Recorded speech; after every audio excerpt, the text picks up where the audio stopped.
জানাইছেন এবং উনি একটা ভবন করে দেওয়ার আশ্বাস দিয়েছেন। উনি অসুস্থতার কারণে আসতে পারেন নাই, সবাইকে উনি সালাম জানিয়েছেন, আসসালামু আলাইকুম, এবং দোয়া চেয়েছেন। উনি প্রচন্ড অসুস্থ আসতেন এবং আমি সত্যি কথা বলি, আমি কারাগারে থাকতে কারাগারে ডিবির মাধ্যমে রিমান্ডে থাকা অবস্থায় তাহের তালুকদার ভাই আমার ফোন দিয়ে খোঁজ খবর নিচ্ছে।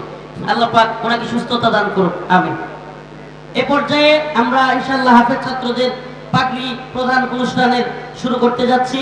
মার্কাজুল শাহাবুদ্দিন আল ইসলামী আমার আব্বার নামে স্বপ্নের প্রতিষ্ঠান।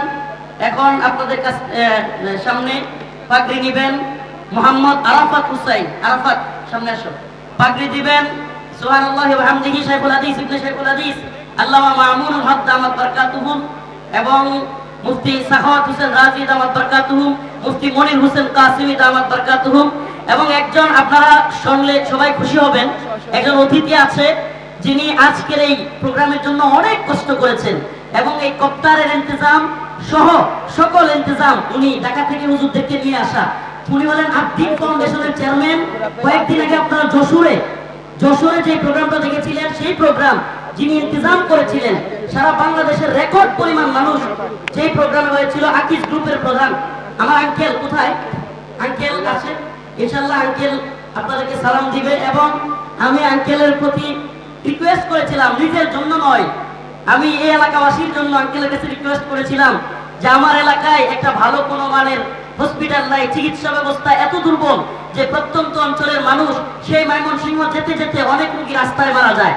তো আমাদের এলাকায় একটা হসপিটাল হোক, আপনারা চান তো? ইনশাআল্লাহ আদ্দিন ফাউন্ডেশনকে আল্লাহ পাক কবুল করুক এবং আল্লাহ পাক তাদের ধন সম্পদকে দ্বীনের জন্য কবুল করুক, বলেন আমিন। এবং আল্লাহ পাক ওনাদেরকে অবস্থান দিয়েছেন, আজকে কপ্টার এবং হুজুরদেরকে নিয়ে আসা এই ব্যবস্থাপনা করেছেন। এবং আমি ওনাকে পার্সোনালি বলেছি, আঙ্কেল আপনারা আমাদের একটা মেডিকেলের ব্যবস্থা এবং ছোট্ট হোক চিকিৎসার ব্যবস্থা যদি করে দেন, ইনশাআল্লাহ উনি আপনাদের সামনে কথা বলবেন। এরপরে দ্বিতীয় নাম্বার যে ছাত্র শফিকুল ইসলাম, হাফেজ শফিকুল ইসলাম, পিতা মোহাম্মদ হাসিম সরকার, হাফেজ আরাফাত হুসাইন, পিতা আলাউদ্দিন জারিয়া পূর্বপাড়া, হাফেজ জুবাইর আহমদ, পিতা আব্দুল কাদির মাইসপাড়া কুল্লাগড়া দুর্গাপুর,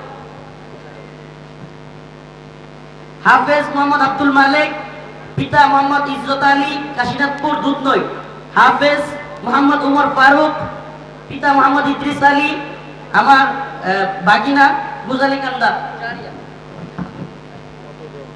হাফেজ মোহাম্মদ আবু বকর, পিতা এমদাদুল বাড়ি বিলাসপুর কাকেরগড়া, হাফেজ মোহাম্মদ রাকিবুল হাসান আব্দুর রশিদ বিলাসপুর কাকেরগড়া, হাফেজ মোহাম্মদ মুশারফ হোসেন বিলাসপুর কাকেরগড়া। এরা আমার গাজীপুরের মাদ্রাসার ছাত্র। গাজীপুরের প্রতিষ্ঠানটা প্রশাসনের চাপে বিগত জালিম সরকারের কারণে বন্ধ হয়ে গিয়েছে।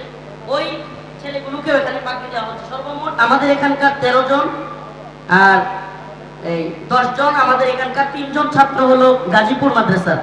আল্লাহ পাক মাদ্রাসাকে কবুল করুক। আপনারা সবাই সহযোগিতা করেছেন, এসেছেন, এই মাদ্রাসার পাশে থাকবেন ইনশাআল্লাহ। রমজানের পরে আমরা এখানে নাহবেমির পর্যন্ত কিতাবখানা চালু করব। ঢাকা থেকে মানসম্মত উস্তাদ এবং ঢাকায় যে ব্যবস্থাপনা, ইনশাআল্লাহ এখানেও এই ব্যবস্থাপনা আমি চালু করেছি।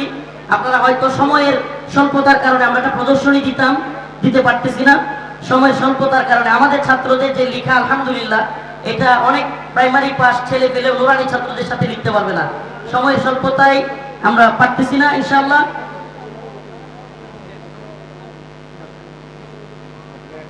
এখন আমি আমার আঙ্কেল আদ্দিন ফাউন্ডেশনের চেয়ারম্যান, আজকের যে প্রোগ্রাম, আমি আজকের বক্তার ব্যবস্থা করা, হুজুরদেরকে নিজে যোগাযোগ করা, আমি তো যোগাযোগ করছি, শায়েখদেরকে নিজে ফোন দেয়া এবং কোন পর্যন্ত আসতেছে, কি করতেছে, সব ইন্তজাম এই আল্লাহর বান্দা করেছে। উনি হলেন, আপনারা আকিজ গ্রুপের নাম শুনছেন, আদ্দিন ফাউন্ডেশনের নাম শুনছেন, এটার চেয়ারম্যান উনি সবার বড় এবং উনি চেয়ারম্যান। তো আমি এখন আঙ্কেলকে বলবো আমার মাদ্রাসা এলাকাবাসী এবং উদ্দেশ্যে কিছু কথা বলবার জন্য।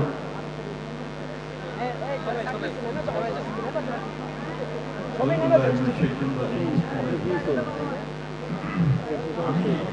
আমার আমি খুব ভালোবাসি, এই জন্য আসবো, কারণ এটার জন্য আসি এবং ভালোবাসা বলে আমি আশা হয়েছে আমার যে যিনি উচ্চস্বরে দিনের পক্ষে কথা বলেন, কাকু ভয় করেন না।